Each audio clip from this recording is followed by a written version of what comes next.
C'est parti, top à la vachette! C'est ma blague du jour, ça. Ridicule.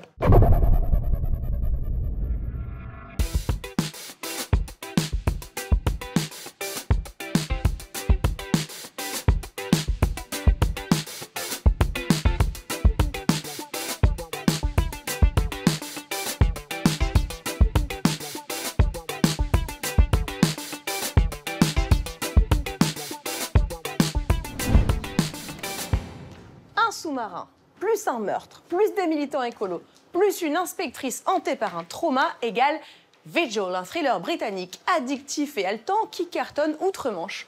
On plonge dans le vif du sujet tout de suite avec son créateur, Tom Edge. Casualty, casualty, casualty.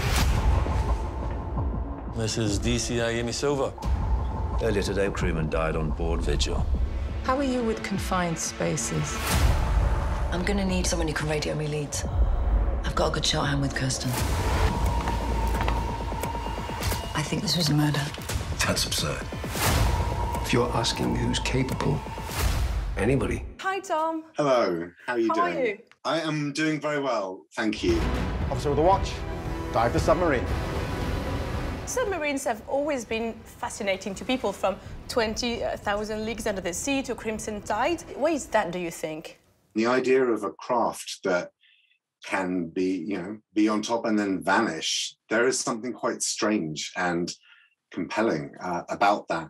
And I think especially when you have submarines of this size carrying 130 people and not reappearing for 3 months at a time, it's like an entire village slips under the sea. What's going on? We're up near the surface and it's a bit rough. In the modern era as well, we are all so used to being connected, whether it's through social media or Zoom calls, things like that. We are used to the information of the world being at our fingertips and being able to cross continents and reach each other and see each other.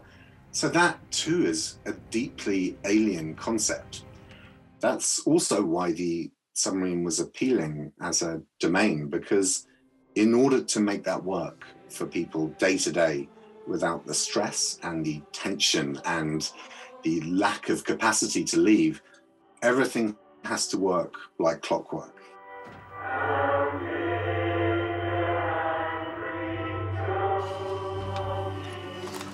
On Wednesday, you know, it's pizza night and you work, you sleep, you read your book and you repeat. That seemed like the perfect world to disrupt profoundly. On board Vigil, there are a couple of female submariners, and there are only a few in the British Navy because the ban was lifted just 10 years ago.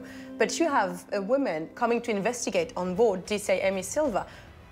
Was having a female heroine a deliberate and conscious choice in this very masculine environment? DCI Silva? Commander Mark Prentice. Right, your suit off in there, coxswain belongs to you shortly. Pope's body was meant to be taken off. Well, too late for that. Welcome to Vigil.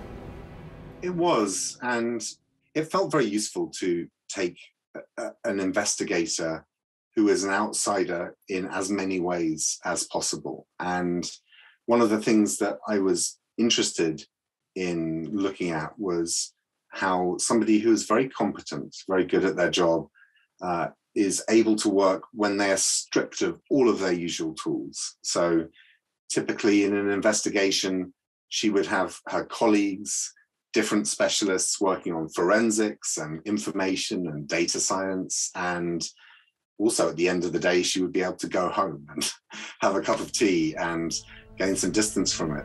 Did Executive Officer Prentice speak to you? Did he threaten you or Walsh? That is a ridiculous slur.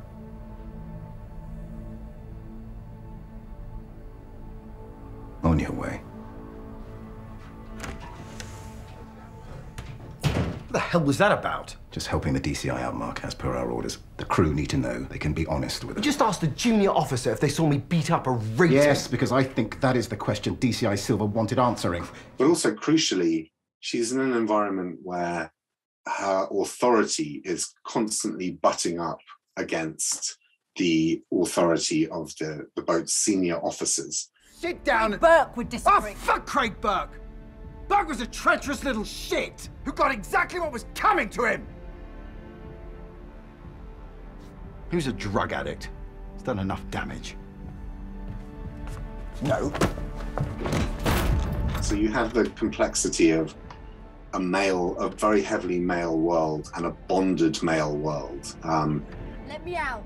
Being gradually sliced apart by a woman. What I really enjoyed about Vigil is it's a thriller, but it also addresses subject matters such as whistleblowing, environmental politics, the nuclear deterrent risk. When we think about these submarines and the nuclear deterrent, we sometimes think of it as an artifact of the Cold War. But when you look at the amount of money being spent on submarines at the moment by the world's superpowers, you quickly realize that actually the world is changing. It's because for a long time, land-based or submarine-based nuclear missiles were seen as the ultimate deterrent.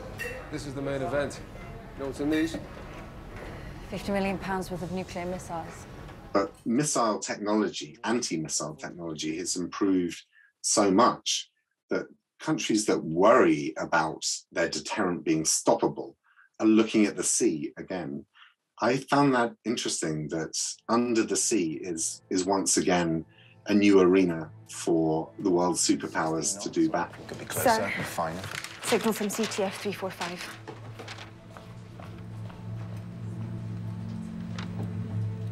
Jesus. Carry on. Aye, sir. I think there are interesting questions for Britain, certainly about its status, its sense of its place in the world, and how far this extremely expensive and politically divisive program is. What keeps you going? We make a difference. If we hadn't been observing them, the Navy would have never admitted they had reactor problems in their submarines. This Vigil is a whodunit. It's like a giant Cluedo on a submarine. Did you go to social media to maybe watch out people's reactions after each episode to see what they're speculating about who killed Craig Burke? I mean, I try to stay off social media if I can, partly because it will be incredibly addictive and I will get nothing else done. But I was aware that people were playing that guessing game. I think Craig Burke may have been murdered. And that is one of the great joys of the genre. I think when we started developing it, we were aware of the kind of the Locke's room mystery. There's a bruise, some bleeding. It's at the base of his skull.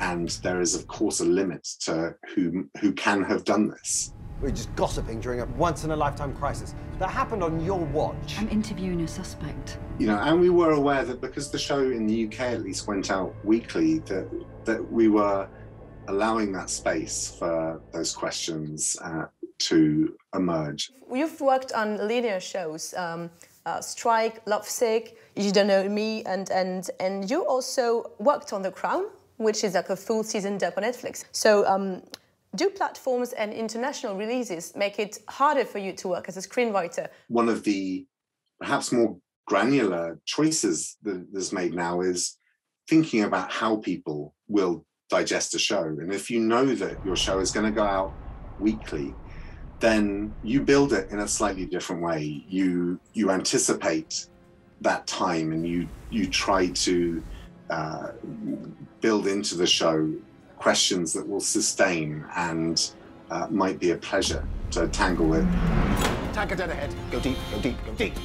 Another kind of show, though, if you know it's going out on a streaming platform where everything is available immediately, you have a different kind of thought in mind. And sometimes that is about just kind of understanding the typical rhythms of a viewer.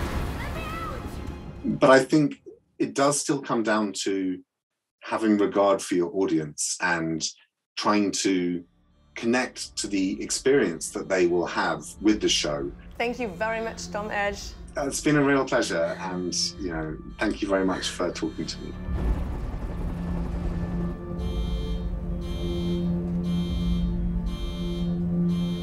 Two upper chiefs, sir. Very good.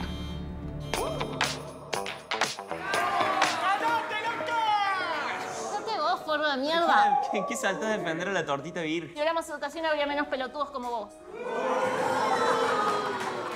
Je suis Margot Barallon et je suis journaliste culture indépendante. Je m'appelle Constance Jamet et je suis journaliste série pour Le Figaro. Non, para. 1m20, c'est l'histoire de Juana, une jeune adolescente de 17 ans, argentine, qui va découvrir tout en même temps un nouveau lycée. Elle aimerait bien aussi rencontrer un garçon et coucher avec lui, enfin bref, démarrer sa vie sentimentale et sexuelle. Et la seule chose qui la différencie de ses camarades, outre ses cheveux bleus un peu punk, c'est qu'elle est en fauteuil roulant électrique. Tengo una cita. ¿Con quién? Tiago, un perfecto desconocido de internet. Moi, ce que j'ai bien aimé, c'est que 1m20, ça continue là où Sex Education avait un peu essayé de creuser le sillon, de montrer le handicap, mais tout à fait en dehors de ce qu'on a l'habitude de voir. C'est pas une histoire de dépassement de soi, c'est pas une histoire de déprime totale. Elle n'est pas juste handicapée. En fait, elle se comporte comme une adolescente, comme les autres. Et ça permet évidemment une identification facilitée pour tout le monde, mais aussi effectivement de déconstruire le regard qu'on a sur le handicap. Elle a beaucoup d'ironie, beaucoup d'humour noir. Quand elle dit aux gens « vous voulez fumer ?» Vous trouvez une bonne planque, c'est les toilettes pour handicapés, personne n'y va. Et c'est typiquement le genre de petites choses qui sont très vraies. Flaca, te quiero felicitar. Sos un ejemplo. ¿Ejemplo de qué? De superación, de fuerza, de vida. ¿Qué mierda debe ser tu vida si yo soy tu ejemplo? La série aborde la sexualité de manière assez frontale. C'est franchement enthousiasmant. Et le fait d'admettre ce côté très charnel, très érotique, avec une personne qui n'est pas valide, c'est quelque chose qu'on a assez peu l'habitude de voir. Ce qui est très audacieux, je trouve, de le montrer, c'est qu'on voit que Juana, pour avoir sa première fois, non seulement il y a tous les problèmes inhérents à la première fois, mais il y a aussi un moment où elle doit expliquer aux gens comment la manipuler pour l'allonger. Et quelque part, le fait qu'elle leur fait confiance pour enlever la ceinture de sécurité, pour la désharnacher, pour l'allonger, c'est quelque part encore plus troublant que faire l'amour. L'autre chose que j'ai beaucoup aimé avec 1m20, c'est visuellement l'incursion de l'animation dans la prise de vue réelle. On nous montre les sentiments profonds intérieurs de Juana via des dessins. Donc sa gêne, son embarras, sa colère, sa tristesse. Avec ces animations, je trouve que on sent qu'il y a des moments où effectivement elle est inquiète, elle a des idées noires, et c'est jamais dit de manière misérabiliste ou mélo, quoi. C'est un espèce de déferlement d'émotions, de dessin sur l'écran qui disparaît aussi rapidement qu'il est apparu.